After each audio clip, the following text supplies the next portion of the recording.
ఉడుకుడుకు రొట్టెలు ఉట్టి మీదుండంగా పాషిపోయిన రొట్టెలకు బోతివా నాదా ఒక్కదాన్నొయ్యి. నాగ చైతన్య శోభిత పెళ్ళైనప్పుడు ఈ పాట పెట్టి చాలా మంది ట్రోల్ చేసిర్రు. ఈరోజు సమంత రాజ్ నిడుమరు వీళ్ళ పెళ్ళయింది. కోయంబత్తూరులో ఉన్న ఈషా ఫౌండేషన్లో అక్కడ ఏదో టెంపుల్ ఉంటే అందులో కొంచెం దగ్గర వాళ్ళ మధ్య వాళ్ళు పెళ్లి చేసుకోరంట. ఈ విషయం తెలవగానే మళ్ళా ట్రోలర్స్కి ఇంకొక కొత్త కథ దొరికింది. నిన్న మొన్నటి దాకా సమంతని సపోర్ట్ చేస్తూ నాగ చైతన్యం ట్రోల్ చేసిన వాళ్ళు ఇప్పుడు నాగ చైతన్యాన్ని సపోర్ట్ చేస్తూ సమంతని ట్రోల్ చేయడం మొదలుపెట్టారు. అసలు వీళ్ళ ఉద్దేశం ఏందో అర్థం కావట్లేదు. నాగ చైతన్య, రాజ్ నిడుమోరు, సమంత, శోభిత వీళ్ళందరూ సెలబ్రిటీలు. వాళ్ళ ఆనందాలు, వాళ్ళ సెలబ్రేషన్స్ ఇవన్నీ ఈజీగా ఫోకస్ అవుతుంటాయి. కానీ వాళ్ళ జీవితాల్లో అడుగడుగున జరిగే ప్రతి విషయం ఫోకస్ అవ్వదు కదా. అసలు వాళ్ళ జీవితాల్లో ఏం జరుగుతుందో పూర్తిగా మనకు తెలియాల్సిన అవసరం కూడా లేదు కదా. వాళ్ళ వ్యక్తిగత జీవితాలు ఎట్లుంటాయో మన ఊహకు కూడా అందకపోవచ్చు, లేదంటే మన లెక్క కూడా ఉండొచ్చు. కానీ సోషల్ మీడియాలో వాళ్ళని ట్రోల్ చేస్తూ నోటికొచ్చినట్టు సభ్యత లేకుండా మాట్లాడడం ఎంతవరకు సబబు ఒక్కసారి ఆలోచించండి. సరే, anyway congratulations to Samantha and Raj Nidumoru.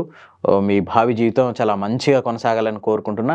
అట్లాగే ఒకసారి సమంత నాగ చైతన్య విడిపోయినప్పటి నుంచి ఇప్పటి వరకు అసలు ఈ ట్రోలర్స్ మానసిక స్థితి ఎట్లా మారుతుందో ఒకసారి మనం చూద్దాం.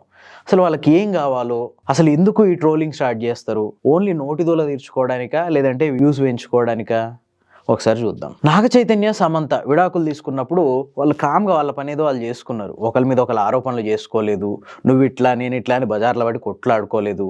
జస్ట్ చట్టపరంగా వాళ్ళకి పెళ్ళి అయింది, అదే చట్టపరంగా వాళ్ళు విడాకులు తీసుకున్నారు పరస్పర అంగీకారంతో. ఆ టైంలో కూడా విపరీతంగా అంత అలిమని అడిగింది, ఇంత అలిమని అడిగింది. కానీ ఆ తర్వాత అది ఏం లేదని కూడా తెలిసింది. సరే, తీసుకున్నా తీసుకోకపోయినా అది మన దాకా రాదు, వచ్చే విషయం కూడా కాదు. కానీ ఏది జరిగినా అక్కడంతా చట్టపరంగానే జరిగింది. వాళ్ళు చట్ట వ్యతిరేక కార్యకలాపాలు ఏం చేయలేదు బయటికి కనిపించినంత వరకు. సామరస్యంగా విడాకులు తీసుకున్నారు. తర్వాత ఎవరి జీవితాల్లో వాళ్ళు బిజీ అయిపోయారు. కానీ ట్రోలింగ్లో బిజీ అయింది మాత్రం జనం మాత్రమే. పెళ్ళైన భార్యాభర్తలకు పడకపోతే సామరస్యంగా పరస్పర అంగీకారంతో విడాకులు తీసుకోవచ్చు అని హిందూ వివాహ చట్టం 1955 సెక్షన్ 13(b)లో చాలా క్లియర్గా మెన్షన్ చేసి ఉంది. దీని ప్రకారం వైఫ్ అండ్ హస్బెండ్ మేమిక కలిసి ముందుకెళ్లడం కుదరదు అనుకున్నప్పుడు ఒక పిటిషన్ని జిల్లా కోర్టులో దాఖలు చేసుకోవాలి. ఆ తర్వాత కోర్టు ప్రొసీడింగ్స్ ప్రకారం ముందుకెళ్ళిపోవాలి. ఈ అవకాశాన్ని చట్టమే మనకు కల్పిస్తుంది. అంటే భారత రాజ్యాంగం ప్రకారం ఆ చట్టం తయారు చేయబడింది. ఆ చట్ట ప్రకారం మనుషులు నడుచుకుంటారు. మరి ఈ ట్రోలర్స్కి వచ్చిన నొప్పి ఏందో నాకైతే ఇప్పటివరకు అర్థం కావట్లే. ఆ చట్టానికి అనుగుణంగానే నాగ చైతన్య అండ్ సమంత డివోర్స్ తీసుకున్నారు. ఆ తర్వాత మళ్ళీ వాళ్ళకు నచ్చిన వాళ్ళని పెళ్లి చేసుకున్నారు. నాగ చైతన్య శోభిత పెళ్లి అయినప్పుడు విపరీతమైన ట్రోలింగ్. శోభిత వల్లే నాగ చైతన్య సమంత విడిపోయారని, ఈ వచ్చి వాళ్ళ కాపురంలో నిప్పులు పోసిందని, ఇట్లా రకరకాల రూమర్లు. వీళ్ళేదో పోయి చూసి వచ్చినట్టు, నాగ చైతన్య ఇంటి పక్కనో, శోభిత ఇంటి పక్కనో, సమంత ఇంటి పక్కనో వీళ్ళ ఇల్లు ఉన్నట్టు, ఇట్లా రకరకాల రూమర్లు. కొందరైతే చాలా రాజ్యాంగబద్ధమైన ఉన్నత పదవుల్లో ఉండి రోత మాటలు మాట్లాడి కోర్టు దాకా పోయి కోర్టు చేత చీవాట్లు తిని లాస్ట్కు క్షమాపణలు అడిగి ఆ వివాదానికి ఫుల్ స్టాప్ పెట్టించుకుర్రు. వాళ్ళు ఎవరన్నది విషయం పక్కన పెడితే ఇదంతా జరిగింది. సేమ్ ఇప్పుడు రాజ్ నిడుమోరు అట్లాగే సమంత విషయంలో కూడా ఇదే జరుగుతుంది. రాజ్ నిడుమోరు తన భార్య శాలినితో 2022లో విడాకులు తీసుకుండు. అసలు ఆ విషయం కూడా చాలా మందికి తెలియదు. అదంతా పక్కన పెట్టి సమంత వెళ్ళి వాళ్ళ కాపురంలో నిప్పులు పోసి వాళ్ళని విడగొట్టి రాజ్ నిడుమోరుని ఈమె వైపు మలుపుకుందట.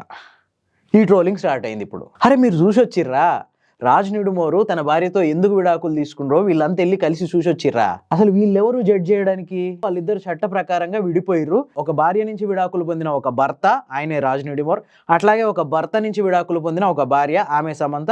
వీళ్ళిద్దరూ మళ్ళీ చట్ట ప్రకారంగా రెండో పెళ్లి చేసుకున్నారు. ఇంతవరకు ఓకే, ఇదంతా చట్ట ప్రకారంగానే నడిచింది కదా, ఎక్కడా వీళ్ళు చట్టాన్ని అతిక్రమించి ముందుకెళ్ళలేదు కదా. మరి వీళ్ళని ట్రోల్ చేసే వాళ్ళు ఎవరు చెప్పిర్రు వీళ్ళకి సమంత వెళ్ళి రాజ్ నిడుమోరు శాలిని వివాహ బంధంలో నిప్పులు పోసిందని? ఎక్కడి నుంచి వస్తాయి వీళ్ళకి ఈ ఐడియాలన్నీ? ఇప్పుడున్న సమాజంలో ఎంతమంది జంటలు పడకుండా విడాకులకు పోవట్లేదు? వాళ్ళందరి మధ్యలో మూడో వ్యక్తి వెళ్తేనే వాళ్ళకి విడాకులు అవుతున్నాయా? ప్రతి ఇంట్లోకి వెళ్ళి వీళ్ళు చూసి వస్తుర్రా? మరి ఎందుకు వీళ్ళ మీదనే ఇంత ట్రోలింగ్ జరుగుతుంది? సరే, వాళ్ళు పబ్లిక్ ఫిగర్స్ కాబట్టి వాళ్ళ గురించి మాట్లాడుకోవడంలో తప్పులేదు. కానీ ఏకంగా ఈ సోషల్ మీడియాలో కొద్దిమంది ఈ ట్రోలర్స్ వీడియోలు పెట్టడం, ట్రోలింగ్ చేస్తూ వాటికి కింద ఒక్కళ్ళు జడ్జిమెంట్లు, తీర్పులు, సలహాలు ఇవన్నీ ఇచ్చేయడం. ఒక సినిమా నటుడు ఆయన భార్యకు విడాకులు ఇస్తే ఆవిడ వెళ్ళిపోయి ఎక్కడో దూరంగా బతుకుతుంది, ఆవిడ మళ్ళీ ఇంకో పెళ్లి చేసుకుంటుంది అనే రూమర్లు వచ్చినాయి. ఆ రూమర్లో నిజమో తెలియదు, వాస్తవంగా ఆమెకి ఇంకో పెళ్లి చేసుకునే హక్కు కూడా ఉంది.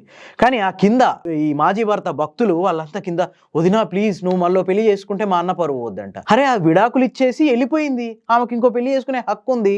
ఈయన ఆల్రెడీ విడాకులు ఇచ్చేసి ఇంకో ఆమెను పెళ్లి చేసుకుని పిల్లల్ని కూడా కన్నాడు. మరి ఈయనకు పోని పరువు ఆమె పెళ్లి చేసుకుంటే ఎట్లా పోద్ది?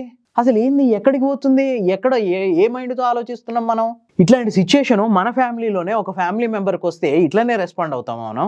ఇట్లనే జడ్జిమెంట్లు ఇస్తామా? ఇట్లనే ఉచిత సలహాలు ఇస్తామా? ఫైనల్గా ఇక్కడ చెప్పేది ఏంటంటే, నాగ చైతన్య శోభిత పెళ్లి కానీ, ఆ తర్వాత ఇప్పుడు రాజ్ నిడుమోరు అట్లాగే సమంత పెళ్లిలు కానీ చట్టపరంగా జరిగినాయి. వాళ్ళు గతంలో వాళ్ళ పార్ట్నర్స్తో చట్టపరంగా విడాకులు తీసుకొని ఇప్పుడు చట్టపరంగా మళ్ళీ ఇంకో పెళ్లిళ్ళు చేసుకొని వాళ్ళ జీవితంలో వాళ్ళు ఉన్నారు. ఇక్కడ వాళ్ళు మన సలహాలు కానీ మన జడ్జిమెంట్లు కానీ అడగలే. వాళ్ళకి సలహాలు కావాలంటే డబ్బులు పెట్టి సలహాదారులు పెట్టుకునే స్తోమత వాళ్ళకుంది. ఇక భారతదేశంలో తీర్పులు ఇవ్వడానికి జడ్జిలు ఉన్నారు. ఇక మరి మనం ఎవరం? ఎందుకు ఈ ట్రోలింగ్ ఇదంతా మన నోటిదోల తీర్చుకోవడానికి తప్ప ఇంకా దేనికి పనికిరాదు. ఓకే ఫైన్, మేము నోటిదోల తీర్చుకోవడానికే సోషల్ మీడియాకి వస్తున్నామంటే సరే తీర్చుకోండి, మీ ఇష్టం. దానివల్ల ఎవరికి వచ్చిన నష్టమేం లేదు.